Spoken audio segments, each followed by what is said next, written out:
இன்னைக்கு என்ன டாபிக் பார்க்க போகிறோன்னா, நம்ம வியூவர்ஸை கமெண்ட் பண்ணியிருந்தாங்க. ஹரிதா அப்படின்ற அக்கௌண்ட்டில் இருந்து அவங்க என்ன கமெண்ட் பண்ணியிருந்தாங்கன்னா, இருட்டு அந்த படத்துடைய ஸ்டோரி போடுங்கன்ற மாதிரி கமெண்ட் பண்ணியிருந்தாங்க. அதுக்கான வீடியோ தான் இந்த வீடியோடைய ஆரம்பத்தில் சொல்லிடுறேன்.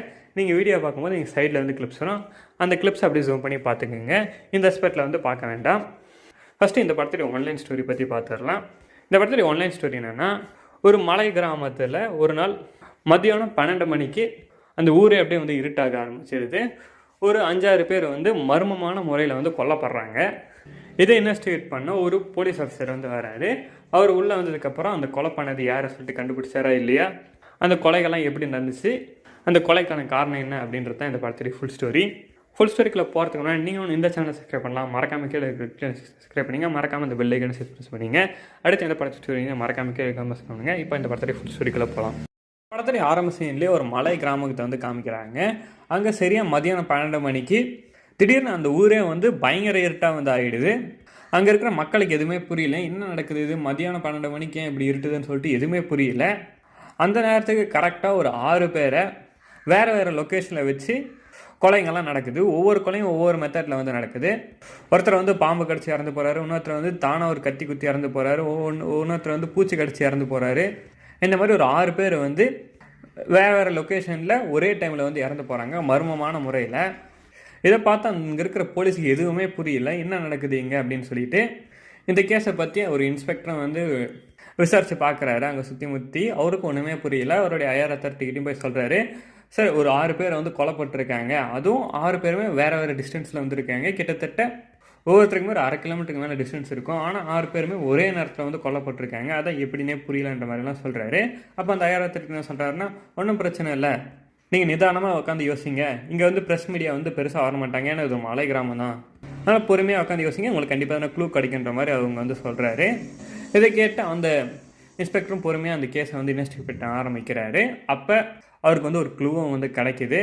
நிறைய அந்த டேட்டாஸ்லாம் எடுத்து பார்க்கும்போது இந்த மாதிரி அவர் வந்து க்ளூ கிடச்சவொடனே அவரை கூட ஒர்க் பண்ணுற குழந்தைவேல் அப்படின்றவருக்கு வந்து கால் பண்ணி சொல்கிறாரு, உடனே நீ எஸ்பி ஆஃபீஸ் வந்துருப்பா, நான் அங்கே வந்துடுறேன், எனக்கு இந்த கேஸை பற்றி ஒரு முக்கியமான க்ளூ கிடச்சிருக்குன்ற மாதிரி வந்து சொல்கிறாரு. உடனே அந்த குழந்தைவேலும் அந்த எஸ்பி ஆஃபீஸ் வந்து கிளம்பி போகிறார். அந்த இன்ஸ்பெக்டர் வந்து எஸ்பி ஆஃபீஸ் வராரு. அவர் எஸ்பி கிட்ட போய் அந்த க்ளூவை சொல்லலான்னு இருக்கும்போது ஒரு டேங்க்கில் இருக்கிற மீனை வந்து பார்க்குறாரு. அந்த மீனை பார்த்தவொடனே அவர் உடம்புக்குள்ளே ஏதோ ஆகி பக்கத்துக்கு கிருஷ்ணாயில் எடுத்து அவரே ஊற்றிக்கிட்டு அவரே வந்து எரித்து அவரே தன்னைத்தானே அழிச்சிக்கிறாரு. அங்கே சுற்றிக்கிறீங்க யாருக்குமே ஒன்றுமே புரியல. திடீர்னு நல்லா இருந்த இன்ஸ்பெக்டர் ஏன் இப்படிலாம் பண்ணார், எங்கள் நடக்கிறது எல்லாமே மர்மமாகவே இருக்கே அப்படின்னு சொல்லிட்டு அங்கே இருக்கிறவங்க யாருக்குமே ஒன்றுமே புரியல அங்கே என்ன நடக்குதுன்னு சொல்லிட்டு இந்த மாதிரி இருக்கும் போது தான் அந்த ஊருக்கு புதுசாக ஒரு இன்ஸ்பெக்டர் வந்து போகிறாங்க, செழின் அப்படின்றவரை இந்த கேஸை பற்றி இன்வெஸ்டிகேட் பண்ணுறதுக்காக. அவரும் வந்து அந்த ஊருக்கு அவர் ஃபேமிலியோடு வராரு. அவங்க ஃபேமிலியில் அவங்க ஒய்ஃப், அவங்க குழந்தை வந்து இருக்காங்க. அவங்க ஒய்ஃப் பேர் வந்து ரெஜினா, அவங்க பொண்ணு பேர் வந்து தியா. இவங்க அந்த ஊருக்கு வர வழியிலேயே நல்ல ஒரு ஃபோட்டோ ஷூட்டுக்கான ஸ்பாட்டை வந்து பார்க்குறாங்க. சரி, அங்கேயே கொஞ்சம் டைம் ஸ்பெண்ட் பண்ணலான்னு சொல்லிட்டு அந்த ஊருடைய எல்லையில் வந்து இருக்காங்க. இவங்க அங்கே இருக்கும்போது ஒரு சில அமானுஷமான விஷயம் நடக்கிற மாதிரி இருக்குது இவங்களுக்கு. இவங்க அந்த இடம் நல்லா இருக்குது சாப்பிடலாம்னு சொல்லிட்டு எடுக்கிறாங்க. சாப்பாடு எடுக்கலான்னு இருக்கும்போது ஒரு இறந்து போன காக்கா வந்து இவங்க மேலே வந்து விழுது. இதெல்லாம் பார்த்துட்டு அவங்களுக்கு ஒரு மாதிரி ரொம்ப அமானுஷமாக ஃபீல் ஆக ஆரம்பிச்சிருது. இதை நினச்சி அவங்க ஃபேமிலி இருக்கவங்கலாம் பயப்பட ஆரம்பிச்சிடுறாங்க. அப்போ அந்த செரின் அப்படின்ற அந்த இன்ஸ்பெக்டர் மட்டும் எதுக்கெல்லாம் பயப்படாதீங்க, ஒன்றும் இல்லை அப்படின்னு சொல்லிட்டு அந்த ஊருக்கு அவங்கள வந்து கூப்பிட்டு போகிறாரு. அவங்க தங்கறதுக்கு அந்த ஊரில் இருக்கிற குழந்தைவேல் அப்படின்ற ஒரு போலீஸ் ஆஃபீஸர் தான் வந்து வீடை வந்து அரேஞ்ச் பண்ணி தராரு. வழங்காமடி அப்படின்றவரை கூட சேர்ந்து சரின்னு வந்தவொடனே அந்த வீடெல்லாம் அவருக்கு ரொம்ப பிடிச்சிருது. ஆனால் அந்த வீட்டில் பார்த்தா எங்கேயுமே மரத்தில் செஞ்ச எந்த பொருளுமே இல்லை. அதனால் அந்த விளங்கமுடி அப்படின்றவர்கிட்ட கேட்குறாரு, இங்கே ஏன் மரத்தில் செஞ்ச எந்த பொருளுமே இல்லை, எல்லாமே ஸ்டீல்லே ஏன் செஞ்சுருக்கீங்கன்ற மாதிரி வந்து கேட்குறாரு. அப்போ அவர் என்ன சொல்கிறாருன்னா, இந்த ஊரில் மரத்தில் எந்த பொருளுமே நாங்கள் செய்ய மாட்டோம், ஏன்னா இங்கே கரையான் வந்து அதிகமாக வரும், அப்புறம் நிறைய மர்மமான விஷயங்களும் இந்த ஊரில் வந்து இருக்குது, இப்போ தானே இந்த ஊருக்கு வந்திருக்கீங்க, கொஞ்சம் கொஞ்சமாக இந்த ஊரை பற்றி புரிஞ்சுப்பீங்கன்னு சொல்லிட்டு போகிறாரு. அப்புறம் அவங்க வீட்டில் இருக்கிற 2 பேருக்குமே அந்த வீடு வந்து பிடிச்சி தான் இருக்குது. ஆனால் தியா அப்படின்றவங்களுக்கு மட்டும் ஏதோ அந்த வீட்டில் பேய் இருக்கிற மாதிரி அவங்களுக்கு லைட்டாக ஃபீல் பண்ணுறாங்க.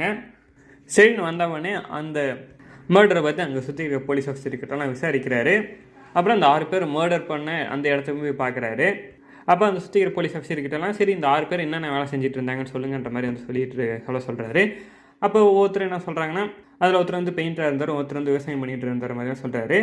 அதில் ஷாஜா அப்படின்ற ஒருத்தர் மட்டும் அந்த ஊரில் இருக்கிற மௌலியார் அப்படின்றவா கூட சுற்றிட்டு இருந்ததாக வந்து சொல்கிறாங்க. அந்த மௌலியார் யாருன்னா வெளியூரை சேர்ந்தவர். ஒரு 6 மாதத்துக்கு முன்னாடி தான் இந்த ஊருக்கு வந்து வந்திருக்கிறாரு. வந்ததுலேருந்தே அந்த ஊருக்கு பக்கத்தில் ஒரு பெரிய மலை இருக்கும். அந்த மலையோட உச்சியில் தான் வந்து அவர் இருக்கிறதா வந்து சொல்கிறாங்க. அவர் நிறைய இந்த பில்லி சுனி அந்த மாதிரி வைக்கிறதா வந்து நிறைய பேர் சொல்லிட்டு இருந்திருக்காங்க அந்த ஊரில்.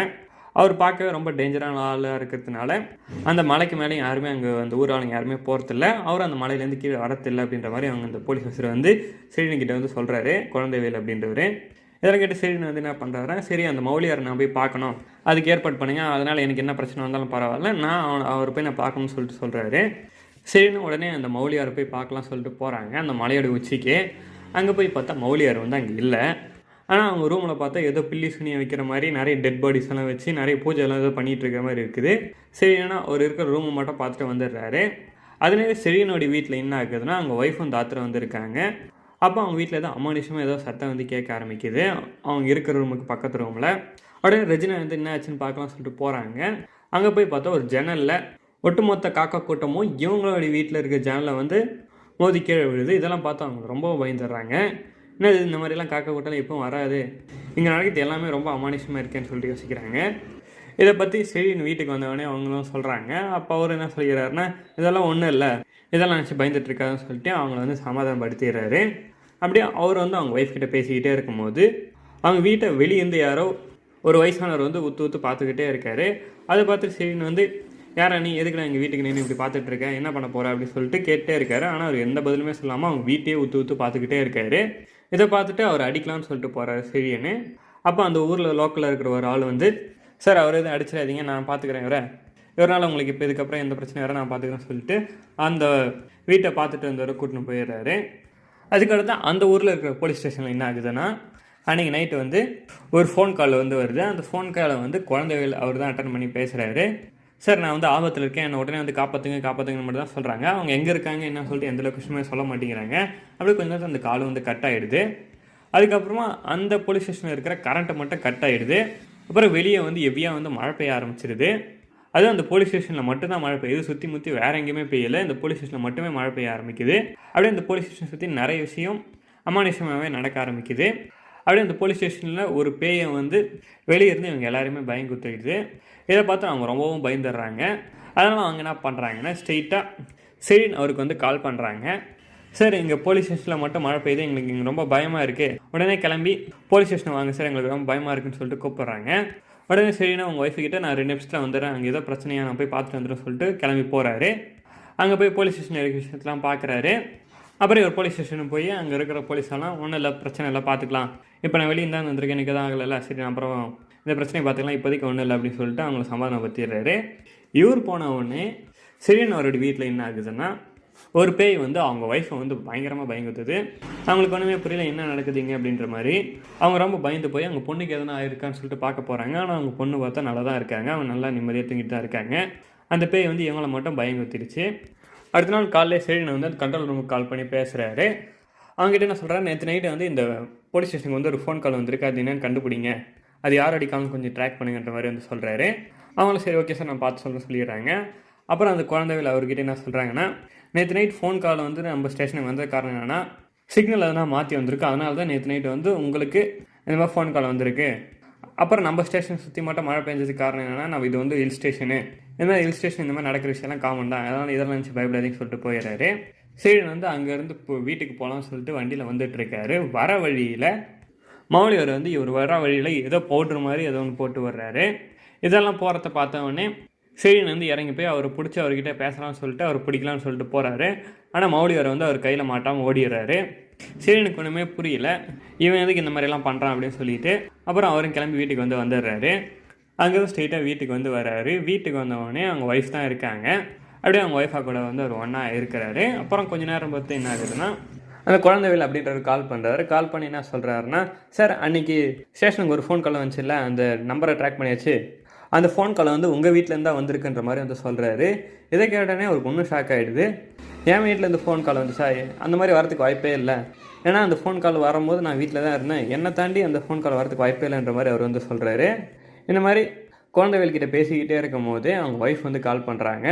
ஒரு உடனே ஃபோன் எடுத்து எதுக்கு வீட்டில் இருக்கும்போதே கால் பண்ணுறன்ற மாதிரி அவங்க ஒய்ஃப் கிட்ட வந்து பேசுகிறேன். அப்போ அவங்க ஒய்ஃப் வந்து என்ன சொல்கிறாங்கன்னா, நான் வீட்டிலே இல்லையே, நான் இப்போ கடைக்கு வந்திருக்கேன், உனக்கு என்ன ஷாம்பு வேணும்னு சொல்லு அப்படின்ற மாதிரி வந்து கேட்குறாங்க. இவருக்கு ஒன்றே டவுட் ஆகிடுது, நம்மள கூட தானே வீட்டில் இருந்தா, இப்போ எங்கே வெளியே போனால் இவன் வெளியே இருக்கானா நம்ம வீட்டுக்குள்ளே இருந்தது யார் அப்படின்னு சொல்லிட்டு ஒரு யோசனை ஆகிடுது. உடனே அவங்க ஒய்ஃப் கிட்டே சரி நீங்கள் வீடியோ காலில் வான்னு சொல்லிட்டு அவங்க ஒய்ஃப் கிட்ட வீடியோ கால்லையும் வந்து பேசுகிறாரு. பார்த்தா அவங்க உண்மையிலேயே கடையில் தான் வந்து இருக்கிறாங்க. இவருக்கு உடனே ஒரு பயங்கரமாக ஷாக் ஆகிடுது. நம்ம ஒய்ஃப் கடையில் இருக்காங்கன்னா இங்கே இருந்தது யார் அப்படின்னு சொல்லிட்டு யோசிச்சுட்டு சரி அந்த கடைக்கு நம்ம நேரில் போய் பார்ப்போம்னு சொல்லிட்டு குழந்தைகளை கூப்பிட்டுக்கிட்டு அந்த கடையோட சிசிடிவி கேமராவை போய் ஓப்பன் பண்ணி பார்க்குறாரு. அந்த கடையோடைய சிசிடிவி ஓப்பன் பண்ணி பார்த்தாலும் அவங்க ஒய்ஃப் வந்து அது கடைக்கு வந்து ரிஜிஸ்டர் ஆகிருக்குது. சரி எனக்கு ரொம்பவும் குழப்பமாயிடுது. நம்ம ஒய்ஃபு கடையில் இருக்கும்போது நம்ம வீட்டில் நம்ம ஒய்ஃப் மாதிரி இருந்தது யார் அப்படின்னு சொல்லிட்டு அப்புறமா தான் தெரியுது இவர் ஒய்ஃப் மாதிரி இருந்தது ஷீலா அப்படின்ற ஜெயின் பேய் தான் அப்படின்றது.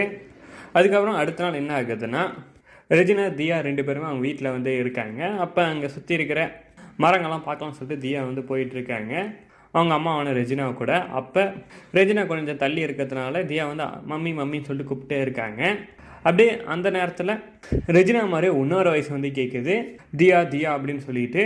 இதை கேட்டுட்டு ரெஜினாக்கு வந்து ரொம்ப பயந்து தியாவை பிடிச்சி நீ ரெண்டும் சத்தம் போடாத, என்ன மாதிரி இன்னொரு வயசு கேட்குது, நீ அமைதியாக கொஞ்சம் இதுன்னு சொல்லிட்டு அவங்க குழந்தைய வந்து பிடிச்சி வச்சுக்கிறாங்க. கொஞ்ச நேரத்தில் அந்த சத்தமும் அப்படியே போயிடுது. இதை பார்த்து அவங்க ரொம்பவும் பயந்துடுறாங்க. நம்மள மாதிரி இன்னொருத்தர் யார் கூப்பிட்டது இருந்தது அப்படின்னு சொல்லிட்டு. அடுத்த செழியன் வந்து என்ன பண்ணுறாருன்னா அந்த மௌலியாரை போய் பார்க்குறதுக்கு போகிறாரு. அந்த மௌலியாரை பிடிச்சி நீ தாண்டா என் ஒய்ஃப் ரூபத்தில் ஒரு பொண்ணை வந்து என் வீட்டுக்கு அமிச்சா எதுக்கு இதெல்லாம் அமிச்சா சொல்கிறேன்ற மாதிரிலாம் கேட்டுட்ருக்காரு. அப்போ மௌலியார் வந்து என்ன சொல்கிறாருன்னா அந்த ஷீலா வந்து வந்துட்டாளா உன் வீட்டுக்கு, ஆல்ரெடி ஒரிஜினல் ரூபத்தை நீ வந்து பார்த்துருக்க மாட்டே, அவள் யாருக்கும் காமிக்க மாட்டா, நீ நினைக்கிற மாதிரி ஷீலான்றது ஒரு பொண்ணு கிடையாது, இன்னும் சொல்லப்போனால் அவள் மனுஷே கிடையாதுன்ற மாதிரி அவர் வந்து சொல்கிறாரு. அவளை பற்றி நான் எல்லா உண்மையை வந்து நாளைக்கு வேணால் சொல்கிறேன், நாளை வரைக்கும் நீ உயிரோடு இருந்தனா, இப்போ வந்து நான் ஒரு பூஜை பண்ணிகிட்ருக்கேன், அந்த பூஜையை முடிச்சுட்டு நாளைக்கு வந்து சொல்கிறேன், நாளைக்கு உயிரோடு இருந்தால் நான் பார்த்து சொல்கிறேன் அப்படின்ற மாதிரி சொல்லிட்டு போயிடுறாரு. அதுக்கடுத்து நான் தியா வந்து ஸ்கூலில் வந்து இருக்காங்க. ஸ்கூல் முடிச்சுட்டு வீட்டுக்கு வரலான்னு இருக்கும்போது அவங்க அம்மாவான ரெஜினா தான் கூப்பிட்டு வரதுக்கு வந்திருக்காங்க. தியா அவங்க அம்மா கூட அப்படியே வீட்டுக்கு போகலாம்னு சொல்லிட்டு இருக்கும்போது பார்த்தா அந்த அம்மா ரூபத்தில் வந்தது அவங்க அம்மாவே கிடையாது, ரெஜினாவே கிடையாது, அந்த ஷீலா அப்படின்ற அந்த பேய் தான் அது. அந்த ஷீலா அப்படின்ற பேய் வந்து என்ன பண்ணுதுன்னா அவங்க காது கிட்ட வந்து ஒரு மந்திரம் மாதிரி ஒரு விஷயத்த வந்து சொல்லுது. சொன்ன உடனே அந்த ஊரே அப்படியே வந்து மறுபடியும் இருட்டாக ஆரம்பிச்சிடுது. இதை பார்த்து அந்த ஊர் மக்களும் ரொம்ப பயந்துடுறாங்க. அந்த குழந்தைகளும் சரிங்கிட்ட என்ன சொல்கிறாருன்னா சரி ஏற்கனவே இந்த மாதிரி ஒரு தாட்டி நடக்கும்போது தான் 6 பேர் வந்து இறந்து போனாங்க, திரும்பி வந்து இந்த ஊர் ஃபுல்லாக இருட்டாக இருக்குது, திருப்பி பெருசாக தப்பு நடக்கும்போது பயமாக இருக்குன்ற மாதிரி வந்து சொல்கிறாரு. அதுக்கும் சரின்னு வந்து இந்த மாதிரி ஹில் ஸ்டேஷன் நடக்கிறது சகஜம் தான், எதை நினச்சாலும் ரொம்ப பயப்படாதீங்கன்னு சொல்லி அவங்க சமாளிச்சுட்டு ஏன் இந்த மாதிரிலாம் நடக்குதுன்னு சொல்லிட்டு அவரும் யோசிச்சுட்டு இருக்காரு. அப்போ அவங்க ஒய்ஃபான ரெஜினா வந்து கால் பண்ணுறாங்க. கால் பண்ணி என்ன சொல்கிறாங்கன்னா தியா வந்து வந்ததுலேருந்தே ரொம்ப அப்நார்மலாக இருக்கா, நீ வந்து என்னென்னு பாருன்ற மாதிரி வந்து சொல்கிறாங்க. உடனே சரியான வீட்டுக்கு வந்து பார்க்குறாங்க. பார்த்தா அந்த குழந்தையான தியா அவங்களுக்கு வந்து ரொம்ப இச்சிங்காக இருக்குது, அப்படியே அவங்க உடம்பு ஃபுல்லாக பார்த்தா ஒரே ரேஷஸாக இருக்குது. அப்புறம் அவங்கள வந்து ஒரு ஹாஸ்பிட்டல்லாம் கொண்டு போயிருப்பாங்க. அந்த டாக்டர் வந்து என்ன சொல்லிடுறாங்கன்னா கொஞ்ச நாள் வந்து இந்த ஆயில்மெண்ட் கொடுங்க, கொஞ்ச நாள் சரியாயிடுன்ற மாதிரி சொல்லி அனுப்புகிறாங்க. இவங்களும் அவங்க குழந்தைய கூட்டிக்கிட்டு வீட்டுக்கு வந்து வந்துடுறாங்க. அதே வீட்டில் தான் இந்த ஷீலா அப்படின்ற அந்த பேயை வந்து சுற்றிக்கிட்டு இருக்கோம். இவங்க 2 பேர் உட்காந்து சாப்பிட்லான்னு சொல்லிட்டு இருக்காங்க. அப்போ திடீர்னு பார்த்தா அவங்க குழந்தை அலற சத்தம் வந்து கேட்குது. இவங்க உடனே அந்த குழந்தையோட ரூமில் போய் பார்க்குறாங்க. அங்கே போய் பார்த்தா ஸ்டார்டிங் சீனில் எங்கள் வீட்டை முறைச்சி பார்த்துட்டு ஒருத்தர் வந்து ஒரு மந்திரிச்ச தண்ணி எடுத்துகிட்டு வந்து அவங்க வீட்டுக்குள்ளே வந்து போட்டுக்கிட்டே இருப்பார், ஒரு மந்திரத்தை ஊதி ஊதி.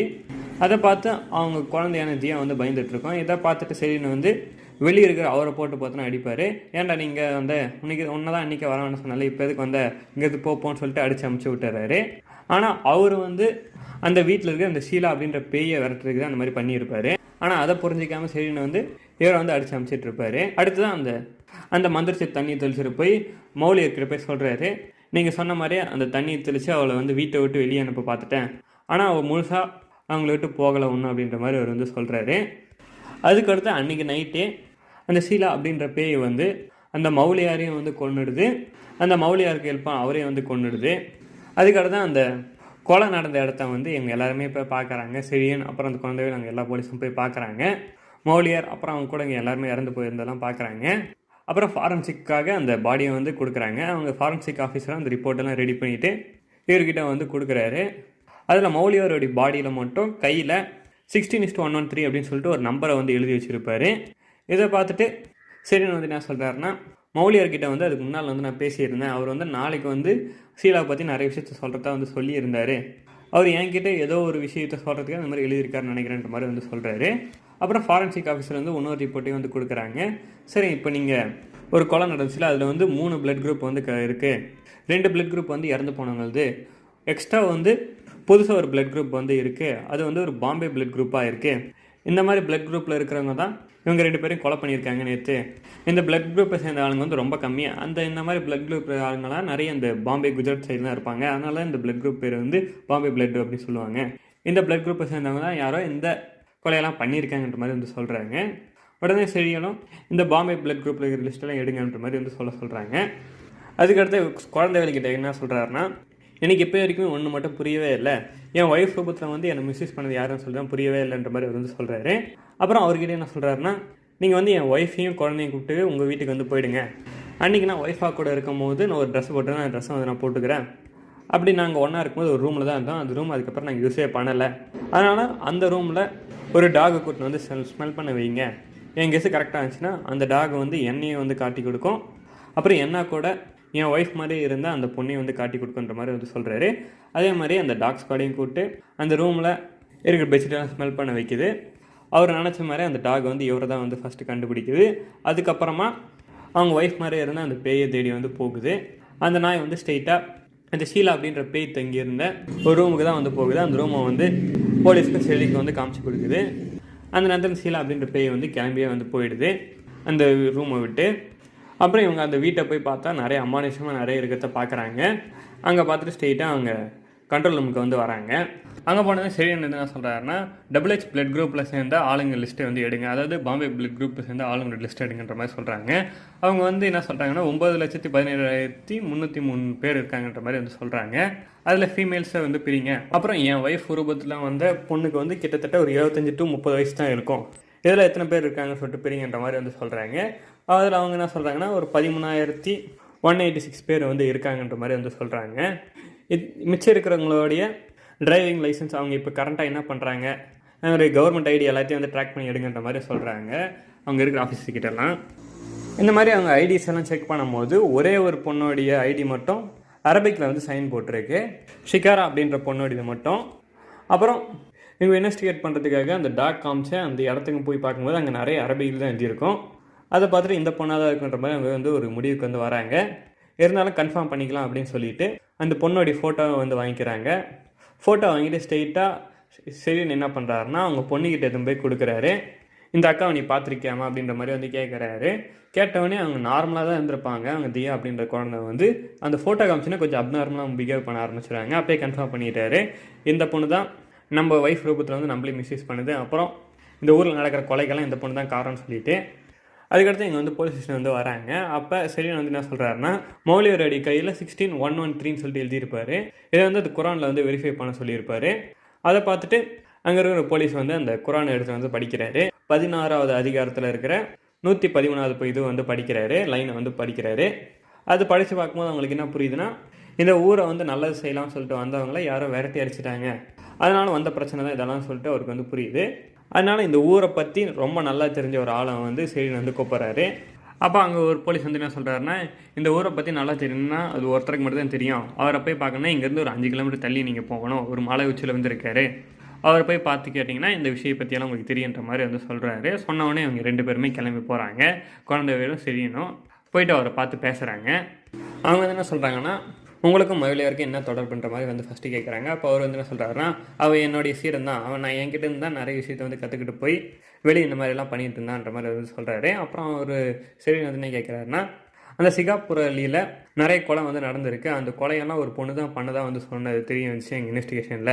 அந்த பொண்ணை சுற்றி நிறைய மர்மங்கள் வந்து இருக்குது, அது என்னன்னு சொல்லிட்டு எங்களுக்கு எதுவுமே புரியல, நீங்கள் தான் அதை சொல்லணும்னு சொல்லிட்டு கேட்குறாங்க. அப்போ அவர் வந்து என்ன சொல்கிறாருன்னா, இதெல்லாம் பண்ணுறது வந்து ஷீலா அப்படின்ற ஒரு பொண்ணு தான், அவன் வந்து ஒரு சைத்தான் அப்படின்ற மாதிரி வந்து சொல்கிறாரு.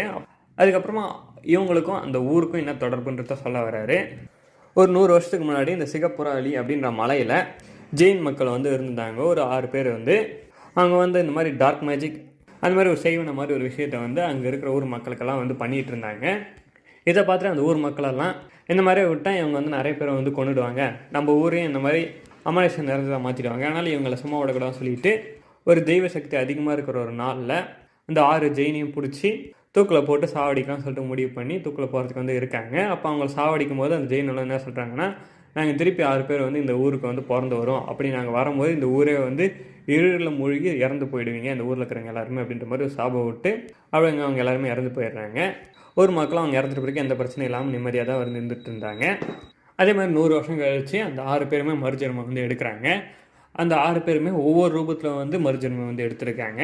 ஒருத்தர் வந்து கரையான, அப்புறம் ஒருத்தர் வந்து பாம்பா, ஒருத்தர் வந்து பூச்சி, அந்த மாதிரி வந்து வேறு ரூபத்தில் மறுஜென்மம் வந்து எடுத்திருக்காங்க.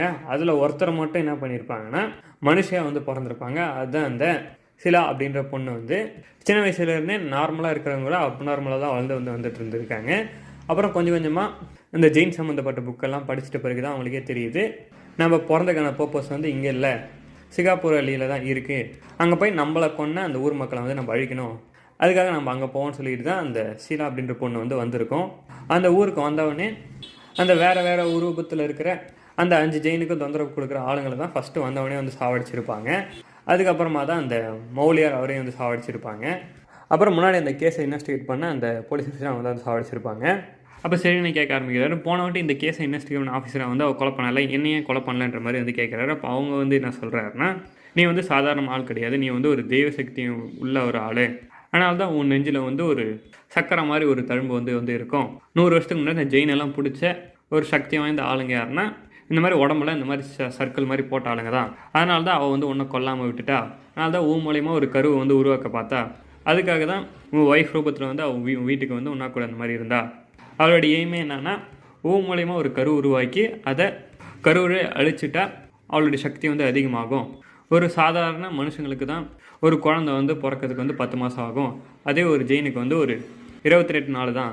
இன்றைக்கி அவள் சரியாக 6 மணிக்கு அவள் வந்து அவள் வயிற்றில் இருக்கிற கருவை வந்து அழிச்சிடுவா. அதுக்கு பலியாக உன்னோடைய குழந்தைய வந்து நெருப்பில் போட்டு எரித்து பலி கொடுத்துடுவா. அப்படி கொடுத்தா அவளோட சக்தி வந்து பல மடங்கு அதிகமாகும். அதை வச்சு மனுஷங்களாக இல்லாத ஒரு 5 ஜெயினியை வந்து மனுஷங்களாக்கி இந்த ஊரையே அழிக்க பார்ப்பா. அதுதான் அவளுடைய எய்மே.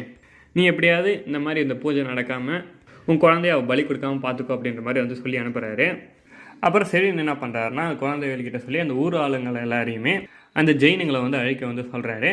பாம்பாக இருக்கிற ஜெயினு, அப்புறம் அந்த பூச்சா இருக்கிற ஜெயினு, அப்புறம் அந்த மீன் மாதிரி இருக்கிற அந்த ஜெயின், எல்லா ஜெயினையும் வந்து அந்த ஊர் ஆளுங்கிட்ட சொல்லி அழிக்க சொல்கிறாரு. அதுக்கடுத்து அவங்க வீட்டில் பார்த்தா அவங்க குழந்தையான தியா வந்து ரொம்ப அப்நார்மலாக நடந்துக்க ஆரம்பிச்சிடும். அப்படியே அந்த ஷீலா அப்படின்ற அந்த பேயை வந்து அந்த குழந்தைய எப்படியாவது பூஜையில் பலி கொடுக்கலானே சொல்லிட்டு அந்த குழந்தைய எப்படியே தூக்கிட்டு போகலான்னு சொல்லிட்டு பார்த்துட்ருக்கோம். அந்த பேயை வந்து சரியாக 6 அந்த டைமுக்கு வந்து சரின்னு அவருடைய பொண்ணான தியாவை வந்து எரிச்சு பலி கொடுத்தாங்கன்னா, அப்படி கொடுத்தா தான் அவங்களோட சக்தி வந்து பல மடங்கு அதிகமாகும். அதுக்காக அந்த குழந்தைய எரிக்கிறதுக்காக ஒரு நெருப்பையை வந்து ஏற்றி வச்சிருக்கு அவங்க குழந்தைய பலி கொடுக்கறதுக்கு. அதே நேரத்தில் தியா அப்படின்ற பொண்ணை வந்து மேலே தான் வந்து தூங்கிட்டு இருப்பாங்க. அப்போ சரின்னு வந்து என்ன பண்ணுறாருன்னா, அவளை அழிக்கணும்னா அவள் பலி கொடுக்கறது வச்சு அந்த நெருப்புலேயே அவளை எரிச்சா மட்டும்தான் அவளை அழிக்க முடியும்னு சொல்லிட்டு புரிஞ்சுக்கிட்டு அந்த நெருப்பு பக்கத்தில் அவங்க குழந்தைய தியா வச்சுக்கிட்டு அந்த ஷீலா அப்படின்ற பேய்கிட்டே சொல்கிறாரு, இவன் மட்டும் 6 நம்ம குழந்தைய கொண்டுட்டானா இந்த ஊரே வந்து அழிஞ்சிடும். அது நடக்கக்கூடாதுன்னா நம்மளே நம்ம குழந்தைய வந்து இந்த 6 முன்னாடி அழிச்சிட்டா இவளால் ஜெயிக்க முடியாது, இவள் ஜெயிக்கக்கூடாதுன்னு நம்ம குழந்தைய நம்மளே அழிச்சிடுவோம்னு சொல்லிட்டு அந்த பேய் முன்னாடி அவர் குழந்தைய அவரே அந்த நெருப்பில் தூக்கி அப்படியே போடுறாரு. அந்த நெருப்பு விழப்போகிற குழந்தைய அந்த பேயான ஷீலா அப்படின்ற அந்த பொண்ணை பிடிக்கலாம்னு சொல்லிட்டு போகும்போது அது அந்த நெருப்பில் அப்படியே மாட்டிக்குது. அப்படியே தியான்ற குழந்தைய வந்து குழந்தைகளை வந்து காப்பாற்றிடுறாரு அந்த சைடில். அப்படியே நெருப்பில் மாட்டி அந்த ஷீலான்ற பேய் வந்து இறந்து போயிடுது. அப்படியே சரின்னு அவங்க ஃபேமிலி இருக்கிறவங்க எல்லாரையுமே காப்பாற்றுறாங்க, குழந்தைங்க காப்பாற்றிடுறாரு. அப்படியே அந்த ஊரில் இருக்கிற பிரச்சனையை முடிஞ்சு அப்படியே இந்த படம் முடியுது. அவ்வளோதான் இந்த படத்தோட ஸ்டோரி. இந்த எப்படி லைக் பண்ணுங்கள், மறக்காம சப்ஸ்கிரைப் பண்ணுங்கள். அடுத்து இந்த பிரச்சனை மறக்காம சொல்லுங்கள். தேங்க்ஸ் ஃபார் வாட்சிங்.